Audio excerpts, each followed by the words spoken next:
পারিবারিক ভাবে দেখাশুনো করেই আমার বিয়ে হয়েছিল। বিয়ের পরে আমরা দুজন দুজনকে জানবো, সেজন্য আমার স্বামী ঠিক করে আমরা হানিমুনে যাব। বিয়ের প্রায় 20-25 দিন পরে আমরা ঠিক করলাম আমরা সমুদ্র পার করে অন্য জায়গায় ঘুরতে যাব। আমার শ্বশুর শাশুড়িকে সে কথা জানালে তারা আপত্তি জানালো। আমার শাশুড়ি মা বললেন, বিয়ে তো এই কয়দিন মাত্র হলো, এক্ষুনি বৌমাকে নিয়ে বেরোবি? বিয়ের 1 বছরের মধ্যে বাইরে কোথাও যেতে নেই, রাত বেরাত বেরোতে নেই, যেখানে সেখানে ওভাবে ঘুরতে নেই, তাহলে অমঙ্গল হবে। তার মধ্যে আবার সমুদ্র পার হবি, বাবা গো বাবা, কি দরকার বলতো এখন যাওয়ার?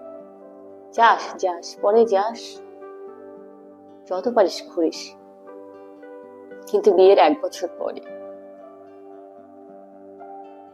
খারাপ লাগলো একটু, আমার স্বামীও খুব কষ্ট পেলেন, কিন্তু আমরা দুজনেই ভাবলাম না, বাবা মা তো আমাদের ভালোর জন্যই বলছেন, যাক না 1 বছর, তারপরে যাব। 1.5 বছর পার হয়ে গেল, আবার যাওয়ার জন্য একটু পরিকল্পনা করছি। ভাবলাম খুব বেশি দূর যাব না, একবার একটু পুরী থেকে ঘুরে আসা যাক, জগন্নাথ দেবের দর্শনটাও হবে আর একটু সমুদ্রও দেখা হবে। আসলে আমার স্বামী মশাইটা খুব সমুদ্র প্রিয় মানুষ, তিনি সমুদ্র দেখতে নাকি খুব ভালোবাসেন, সেই জন্য সমুদ্র তাকে ডাকে। তো এবারও সেই পরিকল্পনা করলাম, একটু সমুদ্র দেখতে যাব পুরীতে। প্রায় টিকিট কাটা হয়ে গেছে আমাদের। তখন আমার কাকি শাশুড়ি মা আমাদের এসে বললো, এই যে শুনলাম তোমরা নাকি ঘুরতে যাচ্ছ, কোথায় যাচ্ছ ঘুরতে? আমরা বললাম, এই তো আর 10-12 দিন পরে টিকিট কেটেছে আপনাদের ছেলে, আমরা একটু পুরীতে ঘুরতে যাব, এই 1 সপ্তাহ মতো থাকবো, তারপরে চলে আসবো। আমার কাকি শাশুড়ি মা বললেন,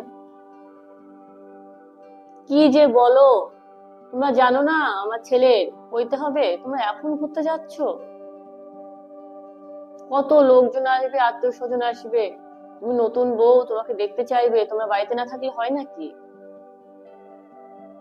আমরা বললাম, আমরা চলে আসবো কাকিমা, অনুষ্ঠান হওয়ার আগের দিনই আমরা চলে আসবো, সমস্যা নেই। কাকিমা বললেন, না না বাপু, বাড়ি অনুষ্ঠান থুয়ে নতুন বউকে নিয়ে তুই বাইরে যাবি? এখন যাস না, অনুষ্ঠানটা হয়ে যাক, তারপরে না হয় যাস তোরা। বাড়িতে কত কাজ বলতো, কে সামলাবে এত? আমাদের বয়স হয়েছে, আমরা কি পারি এখন? যাওয়া হলো না। তারপরে আমার স্বামী প্রচুর কাজ এসে পড়লো, সে আর বেরোনোর টাইম পেল না। 2.5 বছর পরে আমি প্রেগনেন্ট হলাম,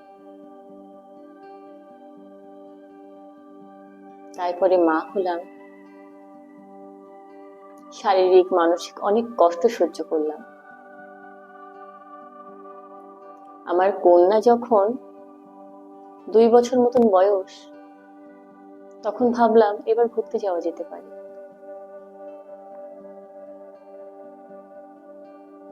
পরিকল্পনা করলাম ঘুরতে যাব, না এবার আর সমুদ্রে যাব না, একটু জঙ্গল, পাহাড়, ঝর্ণা। আমার মেয়েটাও এখন একটু হাঁটতে শিখেছে, সেও দৌড়াদৌড়ি করবে। আশেপাশে সবাই বলল, এত ছোট বাচ্চা নিয়ে ঘুরতে যাচ্ছ পাহাড়ে, ভয় করবে না তোমাদের?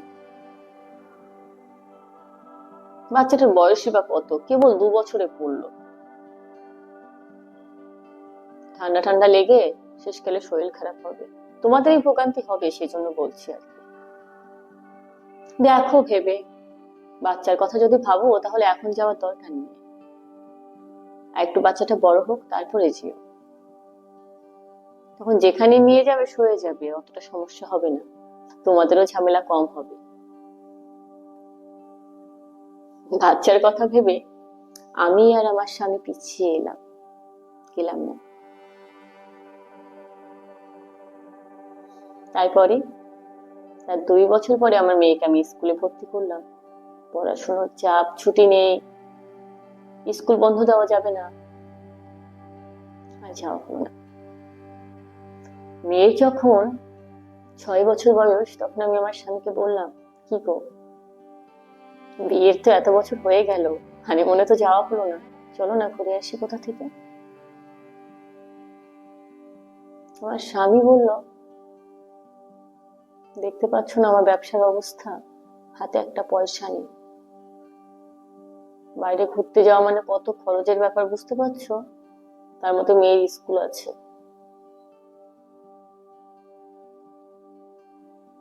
হাতে দুটো পয়সা আসুক, তারপরে ঘুরতে নিয়ে যাব তোমাকে।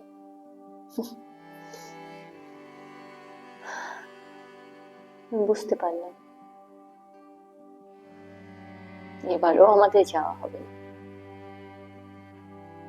এখন আমাদের বিয়ে 25 বছর পার হয়ে গেছে। এখন দেখি সবাই ঘুরতে যাচ্ছে, ঘুরতে যায়, আমাকেও বলে, চলুন কাকিমা ঘুরে আসি। আমার মেয়েও আমাকে বলে, ও মা চলো না ঘুরে আসি একটু কোথা থেকে। কিন্তু হাঁটুতে আর বল পায় না, পায়ে খুব ব্যথা, আমার কোমরটাও খুব ব্যথা। আমার স্বামী এখন বেশ ধনী মানুষই হয়েছেন, হাতে প্রচুর টাকা পয়সাও আছে, কিন্তু সেও হাজার রোগে আক্রান্ত, তারা সে পাহাড় চড়ার ক্ষমতা হাঁটুতে নেই। একদিন আমি আর আমার স্বামী বিকেলে বসে চা খাচ্ছি। আমার স্বামীকে তখন আমি বললাম, কি গো, হানিমুনে যাবে না?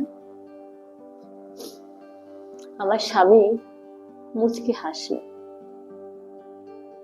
অসহায় দৃষ্টিতে আমার দিকে তাকালেন, বললেন, মনে এখন সেই ইচ্ছেটাও আর নেই, হাঁটুতেও সেই বল নেই, পকেটে পয়সা আছে, তোমাকে কোথাও ঘুরতে নিয়ে যাওয়া হলো না, এটাই আমার জীবনের বড় দুঃখ।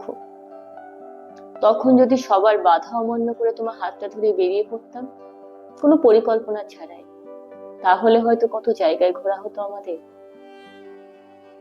পারিনি।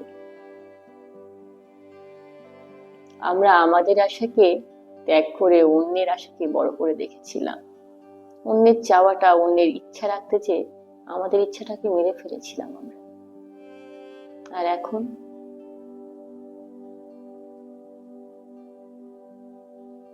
দাঁড়াও, শরীরটা একটু সুস্থ হোক, দুইজনে মিলে, বুড়ো বুড়িতে মিলে আমরা একটু তীর্থ দর্শন করতে বেরোবো।